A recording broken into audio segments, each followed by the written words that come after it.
B. Me Kellen, 29, data analyst at a mid-level tech company. My job is basically to be a professional fortune teller, but instead of a crystal ball, I use spreadsheets the size of a small country. I find patterns, I model outcomes, I tell people what's likely to happen if they push the big red button. I'm good at it. I'm quiet, I keep to myself, I just do the work. My reports are clean, my data is solid, that's all that should matter. For a few years, it was fine. Decent pay, low drama. The office was run by a guy named Frank, an old-school manager who cared about one thing: does it work? If your numbers added up, he left you alone. If they didn't, he'd be at your desk. Simple. Fair. Then Frank retired. We got the email a few months back. A big announcement about new leadership for our department. The email was full of corporate buzzwords. A new era of dynamic leadership, fostering an inclusive and forward-thinking environment. Disrupting the status quo. My colleague Moshe leans over his monitor. He's a good guy, but a worrier. He points at the screen and just says, oh. I knew what he meant. That kind of language isn't about making the product better. It's about changing the culture. And changing the culture never means making things more efficient. The next day she arrived, Christina, our new project director. She calls an all-hands meeting first thing. She walks in, and the entire energy of the room shifts. She's got that high-energy, super confident vibe of someone who has read a lot of management books. She starts with a presentation. It's all slick graphics and inspirational quotes. She talks about her vision, about breaking down old, rigid structures. She keeps using the phrase, unlearning traditional workflows. Says the department has been too stagnant, too reliant on legacy thinking. She looks around the room, making eye contact with all the women on the team, giving them this knowing smile. A few of them smile back, looking excited. The rest of us, the guys who have been keeping the lights on for years, just sit there. I'm not against change, I'm against stupid change. I care about what's effective, not what sounds good in a TED Talk. After the presentation, she walks around the office to connect with the team. She gets to my desk. I'm in the middle of a complex data query. She looks at my dual monitors, both filled with code and numbers. She says, "Wow, that looks intense. We need to make sure we're not getting too bogged down in the granular details. It's about the big picture." I just nod. The details create the big picture. She gives a tight little smile. Right. Well, I'm looking forward to your contributions. She walks away. Moshe looks at me again. He just shakes his head slowly. A few weeks later, the big project kicks off. Project Titan. It's a massive new platform for our biggest client. It's a make-or-break deal. High visibility, high stakes. Christina is in charge of the whole thing. This is her chance to prove her new vision. She lays out the strategy in a kickoff meeting. Her plan is ambitious. It relies on a very aggressive timeline and a new flashy framework that our team has never used before. It promises the world, faster deployment, incredible user experience, all the buzzwords. A couple of the senior engineers raise some concerns. They talk about stability issues, the learning curve. Christina handles their objections with that same smile. She calls their concerns valid but rooted in a fear of the unknown. She says that true innovation requires taking risks. She then says something that makes the whole room go quiet. The old way of doing things, the male-dominated, cautious approach, is what leads to stagnation. We need to embrace a more collaborative, intuitive strategy. She didn't say it outright, but the message was clear. Your concerns aren't technical, they're ideological. You're just resisting a woman's leadership. The engineers shut up after that. Nobody wants that label. My job on the project is risk assessment and performance modeling. I'm supposed to take her grand vision and figure out if it will actually work under pressure. So I get to work. I spend the next couple of weeks building a complete simulation of the new platform. I work late. I drink a lot of coffee. I dive deep into the numbers. I test every component of her proposed architecture. At first, the results look okay. Under light to moderate load, the system holds up. Christina's chosen framework is indeed fast in simple scenarios. But my job isn't to test for simple scenarios. My job is to test for launch day, when we're expecting hundreds of thousands of users to hit the system all at once. I build a model for peak load, a worst-case scenario. I run the simulation. The result is not just bad, it's catastrophic. The model shows the system working fine for about the first 15 minutes of peak load. Then, a critical bottleneck appears in the database communication layer. It's a fundamental flaw in how the new framework handles concurrent requests. The requests start timing out. They pile up. A cascade failure begins. According to the model, the entire system will crash. Not slow down, crash, hard. Total service failure in under 30 minutes of peak traffic. The probability of failure is 98.7%. I check my math. I run the simulation again from scratch. I build a second model using a different method. Same result. Every time. It's a ticking time bomb buried in the core of the project. I feel that cold knot in my stomach. The one you get when you know something bad is coming and you're the only one who sees it. My first thought is to show Moshe. He's a good sounding board. I call him over to my desk. I walk him through the data. His face gets paler and paler as he looks at the charts. He looks at the final projection of the system failure. Wow, that's undeniable, he says, his voice barely a whisper. What should I do? I ask. He looks over his shoulder toward Christina's glass-walled office. Man, I don't know. You saw what she did to the engineers. She doesn't want to hear about problems. She wants cheerleaders. This isn't a problem, Moshe. This is a guaranteed disaster. I know, he says. Just be careful how you present it. Don't make it sound like you're attacking her idea. He was trying to be helpful, but it was cowardly advice. The data is the data. It's not an attack, it's a fact. I schedule a meeting with Christina, just me and her. I figure a one-on-one is better than a public showdown. I prepare a concise 5-page report. No emotion, no blame, just charts, graphs, and the projected outcome. I walk into her office the next day. I start to walk her through the report. Christina, I've completed the performance modeling for Project Titan under peak load. I've identified a critical issue. I show her the first chart, the one illustrating the cascade failure. She doesn't even look at it closely. She holds up her hand to stop me. Kellen, she says, with a tone like she's patiently explaining something to a child. I appreciate you doing your due diligence. I really do. But your models are based on the old way of doing things. It's just math, I say. The framework can't handle the concurrent connections. The data is clear. She leans back in her chair and crosses her arms. Data isn't everything. It's about vision. It's about a holistic approach.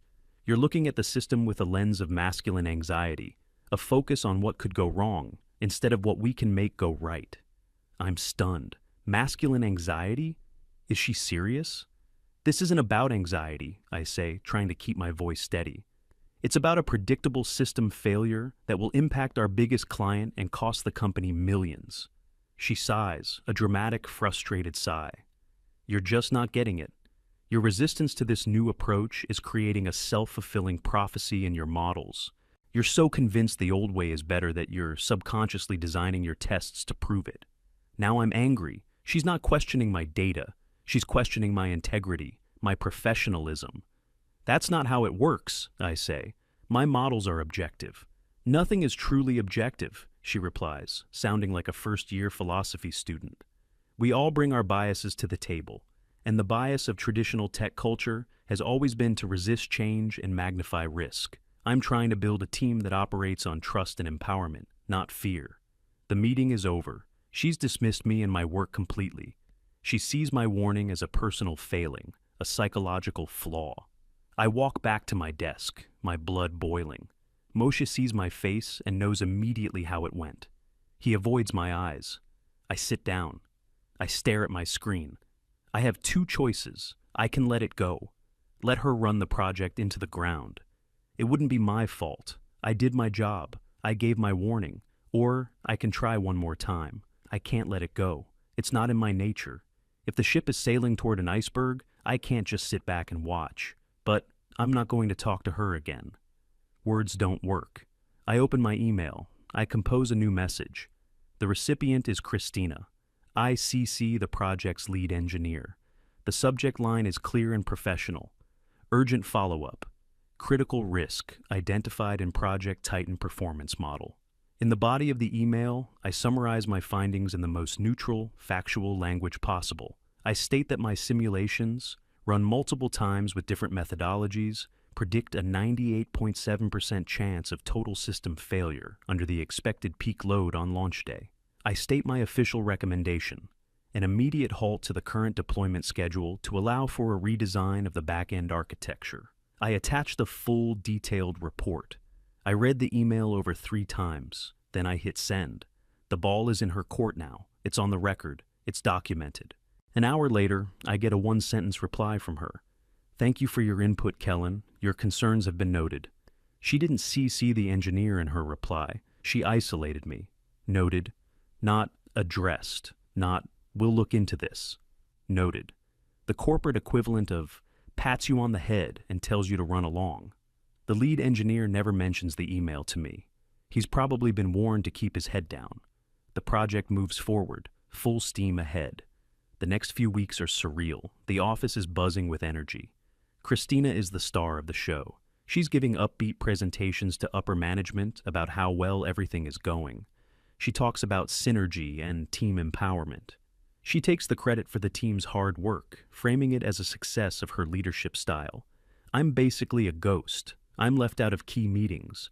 My input is no longer requested. I just keep doing my work, running other analyses, watching the train wreck happen in slow motion. Moshe tries to be nice.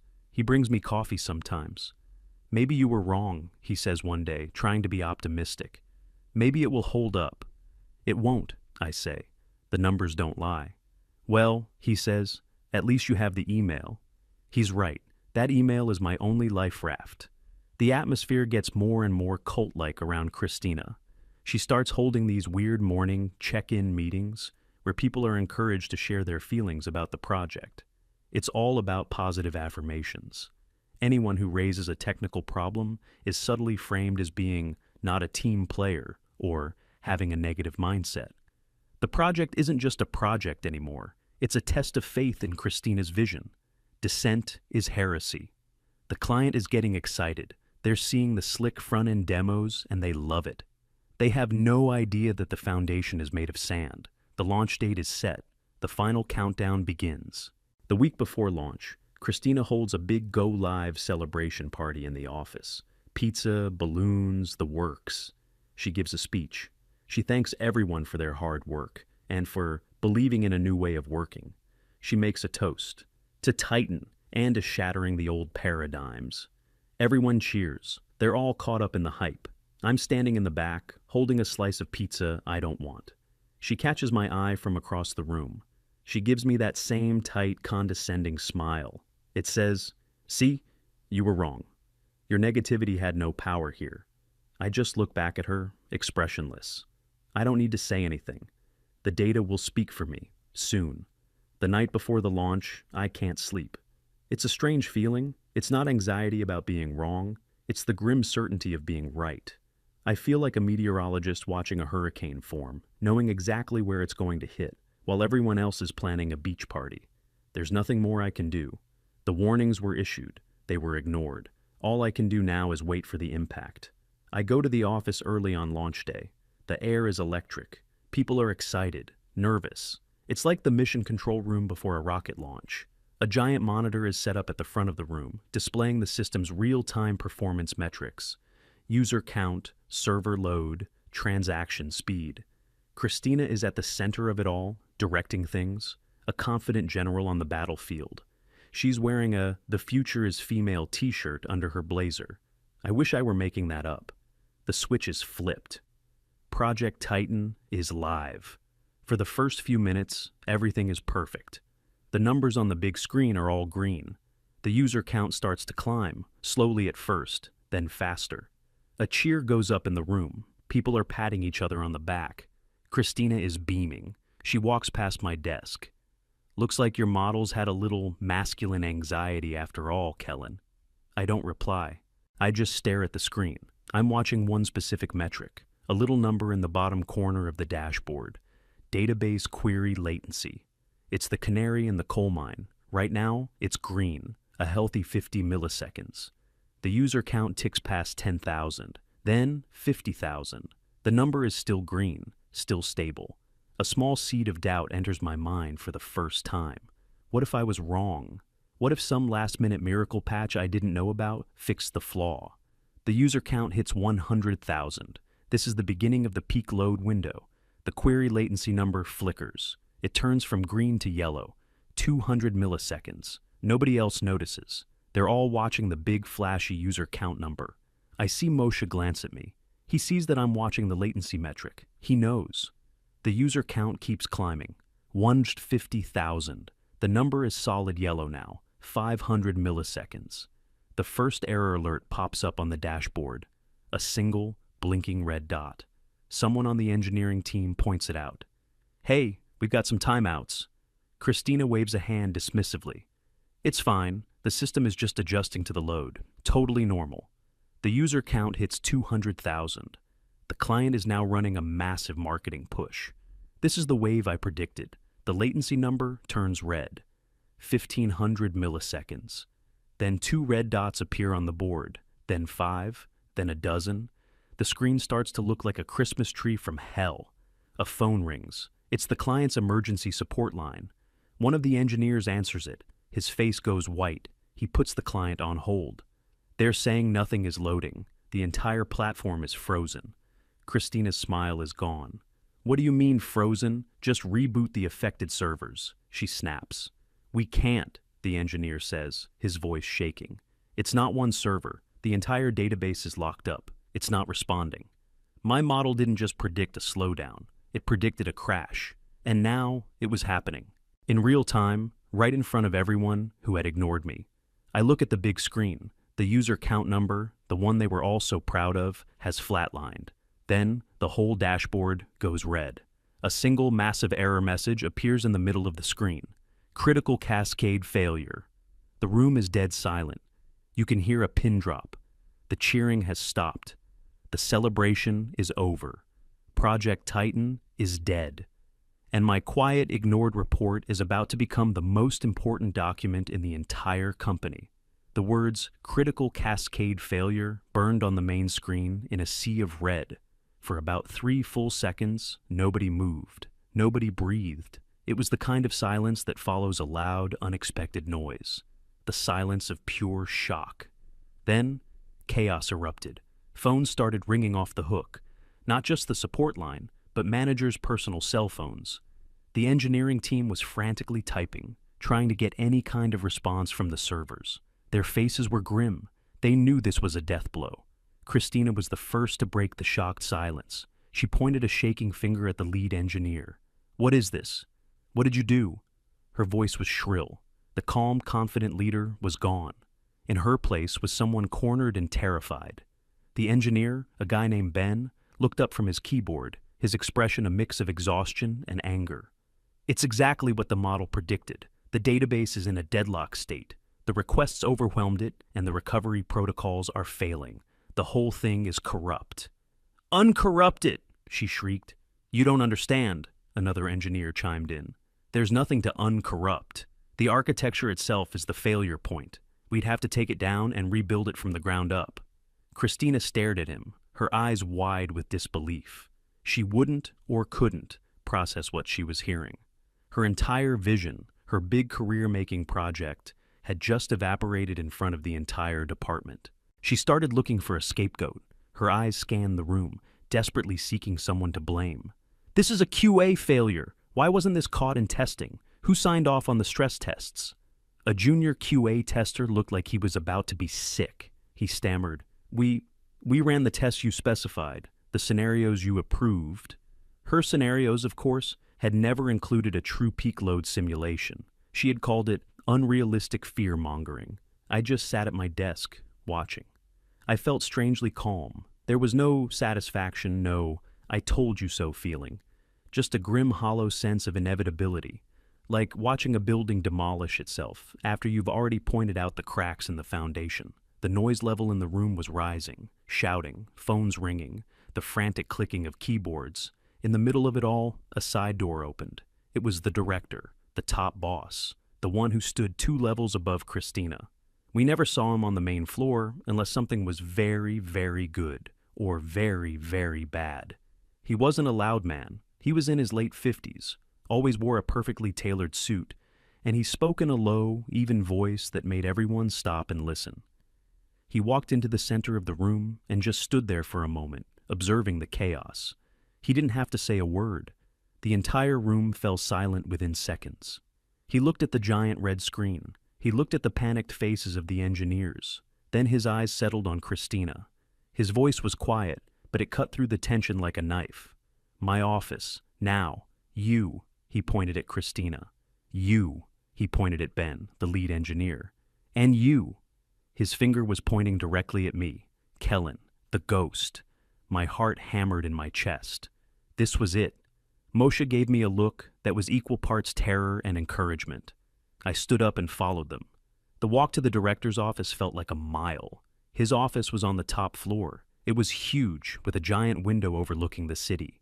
We all sat down at his massive conference table. Christina was visibly trembling, though she was trying to hide it. The director sat at the head of the table. He didn't speak for a long time. He just steepled his fingers and looked at each of us in turn. Finally, he spoke, his voice dangerously calm. "I have just gotten off the phone with the CEO of our largest client. He used several words to describe our company, none of which I am willing to repeat." He paused, letting that sink in. He informed me that this single failure on his company's most important sales day of the year will cost him an estimated $8 million, and that's just today. Christina flinched as if she'd been struck.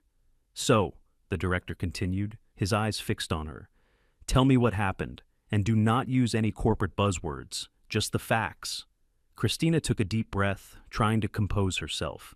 The confident visionary was back, at least for a moment. This was her last stand. She launched into a carefully crafted narrative of noble failure. She talked about pushing the boundaries of innovation, about the inherent risks of being a market leader. She claimed there must have been a sudden, unpredictable server farm issue, or perhaps even a coordinated denial of service attack. It was a black swan event, she said, an unforeseeable confluence of factors. Then she moved to phase 2 of her defense, blaming the team. While my strategic vision for the project was sound, I may have placed too much faith in the technical team's ability to execute on a forward-thinking architecture. The foundational code must have been more brittle than their testing indicated. Ben, the lead engineer, looked absolutely furious. "That's not true. We followed your approved architecture to the letter. We raised concerns about the framework's stability, and you dismissed them." "I encouraged you to have a more positive mindset," Christina shot back. "Your team seemed resistant to innovation from the start. A negative attitude can often lead to sloppy work." They started arguing back and forth. Christina was skilled at this. She was turning it into a he said, she said situation, creating doubt, muddying the waters. I stayed silent. I knew my turn was coming. The director let them argue for another minute, his face an unreadable mask. Then he held up a hand. Instant silence. He slowly turned his head and looked directly at me. The full weight of his attention was now on me. "Kellen, you're the data analyst. Your job is to model risk. Did you, or did you not, see this coming?" The room was so quiet I could hear the air conditioning. Christina shot me a look of pure hatred, a warning. "Don't you dare!" Ben was looking at me with desperation. "Please, tell the truth." I didn't say a word. I reached into my pocket and pulled out my phone. I kept my movements slow and deliberate. I unlocked the screen, opened my email app. I went to my sent folder. There it was, the email I had sent 3 weeks ago. Subject, urgent follow-up, critical risk, identified in Project Titan performance model. I could feel Christina's stare burning into me. Her whole body was tense. She knew what I was doing. I tapped the forward button. In the to field, I typed the director's email address. I didn't add any text to the body of the email. It didn't need any. The original message and the attached report spoke for themselves. I looked up from my phone, met the director's gaze, and hit send. A moment later, a soft chime came from the laptop on the table in front of him. He had a new email. He opened his laptop. He clicked on the message. Christina was holding her breath. The director read the short text of my original email. Then his eyes flicked down to the attachment. He double-clicked it. The full 5-page PDF report opened on his screen, the same one Christina had refused to look at. He scrolled through it slowly. I could see the charts and graphs reflected in his glasses, the projected user load, the rising database latency, the cascade failure timeline. The silence in the room stretched for what felt like a lifetime. He scrolled back to the top of the report, looked at the date, then looked at the bottom, at my name. He closed the report. He didn't raise his voice. He didn't get angry. He just looked at Christina with an expression of profound disappointment. It was far more devastating than rage. "Christina," he said, his voice barely above a whisper, "this email is time-stamped 3 weeks ago. It contains a complete, accurate, and detailed prediction of the exact failure that just occurred." He paused. "Why am I seeing it for the first time now, when our company is on fire?" Christina's face crumbled. The mask was gone. There was nowhere left to hide. She started to stammer. I saw it, but it was just one model, a projection. The most negative possible outcome. I didn't want to create panic. I didn't want to undermine the team's morale with so much negativity right before launch." Her voice trailed off. Even she could hear how weak and pathetic it sounded.